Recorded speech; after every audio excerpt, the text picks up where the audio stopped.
Bien-aimé, Lamentation 3, versets 22 à 23 dit: les bontés de l'Éternel ne sont pas épuisées, ni ses compassions à leur terme, mais il les renouvelle chaque matin. En espérant qu'il a renouvelé ses bontés et ses compassions dans la vie de chacun de vous, recevez ce message dans la paix du cœur, la paix de l'esprit, au nom de Jésus-Christ. Amen.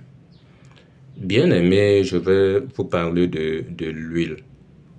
On s'est rendu compte que dans le milieu du chrétien, l'huile fait l'objet de tout un commerce. On dit à certains que l'huile guérit, l'huile de faveur, l'huile d'onction, l'huile de prophételle avec sa photo dessus. Et les gens achètent cela à de fortes sommes d'argent pour aller utiliser à chaque fois quand ils ont le problème de santé, ils se oignent avec, ils oignent leurs enfants avec, ainsi de suite, ainsi de suite. Bien aimé, ici à la lumière de la parole, est-ce que cela s'est fait? Nulle part dans la Bible cela ne s'est fait. C'est pour cela que même quand Jésus envoyait ses disciples 2 à Marc 6, on va prendre Marc chapitre 6, vous allez voir ce qui s'est passé là-bas. Marc chapitre 6. Voilà, on va prendre à partir du verset 12 au verset 13. Marc 6, du verset 12 au verset 13, on dit: il partit et prêchait la repentance. Il chassait beaucoup de démons et il oignait d'huile beaucoup de malades et les guérit. On n'a pas dit qu'il partait avec les flacons d'huile pour les vendre, avec la photo de Jésus ou de l'un des apôtres dessus. Non.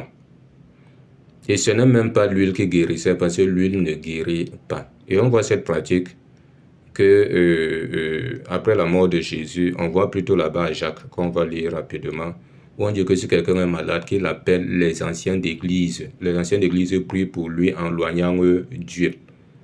Donc maintenant, ce rôle-là revient aux anciens d'église. On va prendre Jacques. Jacques 5, verset 14 à 15. Écoutons bien. Jacques chapitre 5, verset 14 à 15. Parce qu'on ne voit plus un apôtre faire oindre d'huile quelqu'un.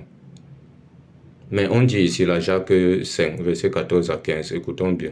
Jacques 5, verset 14 à 15, on dit: quelqu'un parmi vous est-il malade, qu'il appelle les anciens de l'Église, et que les anciens prient pour lui en loignant d'huile au nom du Seigneur. Donc on le oint d'huile au nom du Seigneur. On n'a pas dit qu'on prend seulement l'huile, on commence à oindre, parce que le prophète a dit que cette huile guérit toutes sortes de maladies. On prend seulement, on commence à oindre. Non. On le oint d'huile au nom du Seigneur. On dit: la prière de la foi sauvera le malade. Donc en loignant d'huile, il y a une prière qui est accompagnée. Et cette prière-là doit être accompagnée de la foi. Donc c'est la prière de la foi qui guérit, c'est la prière de la foi qui sauve le malade de sa maladie. Et non l'huile qu'on applique là, on prend l'huile, on applique. Si tu as le mal de tête, on applique seulement l'huile, on s'attend à ce qu'elle te guérisse, non. Sans aucune prière, attention. Ça devient du maraboutage. Et c'est pour ça que beaucoup sont dans l'idolâtrie aujourd'hui, parce que tout leur cœur n'est que sur l'huile du prophète. Ils ont l'huile de faveur, l'huile d'onction, l'huile de je ne sais quoi dans leur maison, qu'ils achètent même à de fortes sommes d'argent. On dit: la prière de la foi sauvera le malade, et le Seigneur le relèvera. Et s'il a commis des péchés, lui sera pardonné. Voilà, donc comprenez que cette tâche maintenant est dévouée aux anciens d'église. On n'a pas dit de vendre l'huile, on n'avait pas vu quelque part, on a dit l'huile d'onction, l'huile de faveur, je ne sais quoi. On utilise l'huile.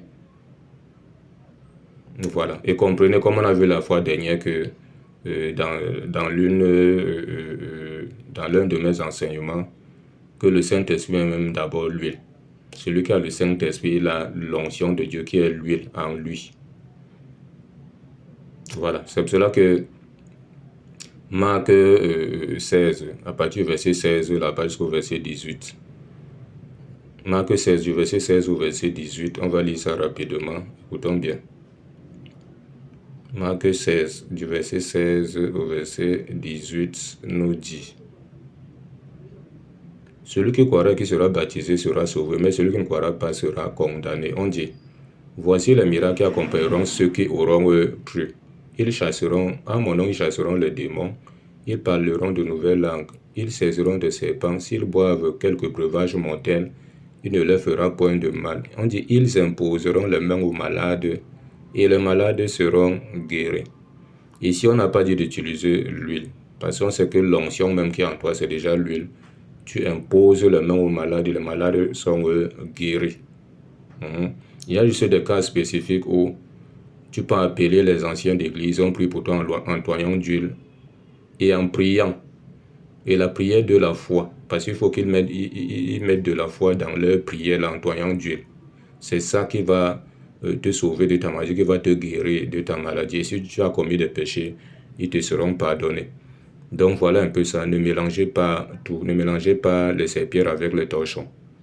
Voilà un peu ce qu'il fallait que je vous transmette encore par la grâce de Dieu ce matin. Au nom de Jésus-Christ. Amen.